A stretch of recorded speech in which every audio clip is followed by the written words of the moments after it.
Okay, I've had different phases of leadership, and I'd say this, that even when you're leading, you're still a follower. Even though you lead in some capacity, you're still a follower. You still serve somebody. And great leaders know how to serve, too. And my capacity now, I work under the superintendent and an assistant superintendent, and not everything I like. But I have to follow it, and I have to be faithful and loyal to my bosses. I feel like that's my commitment, and my commitment to the organization and as a Christian. But, some things I'm not thrilled about, but I need to do. And that's the biggest challenge, actually. And sometimes it's not good stuff. I mean, sometimes confronting people, for example. Some things you have to confront, and that's not always pleasant, but it's part of your job.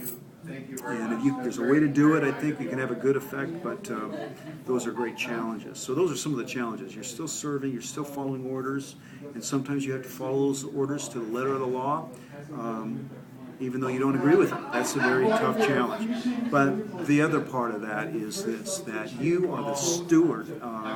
You are the holder of so many people and their gifts and talents.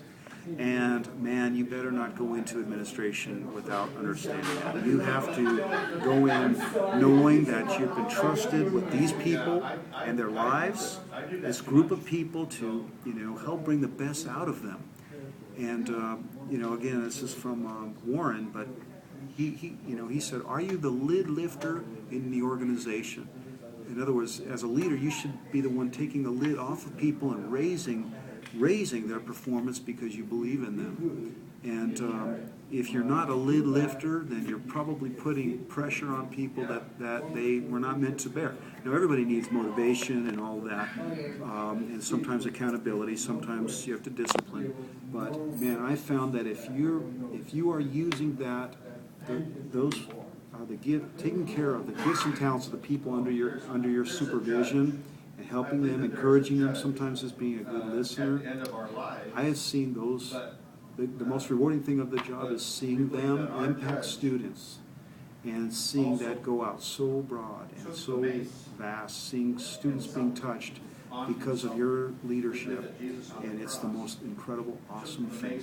So it's an awesome thing to be a leader. It's a great gift, and I never, ever took it for granted. I always felt it was the highest privilege to be a leader and to be able to encourage and uplift and motivate people. In some cases, tell them the truth too, but the people under my care.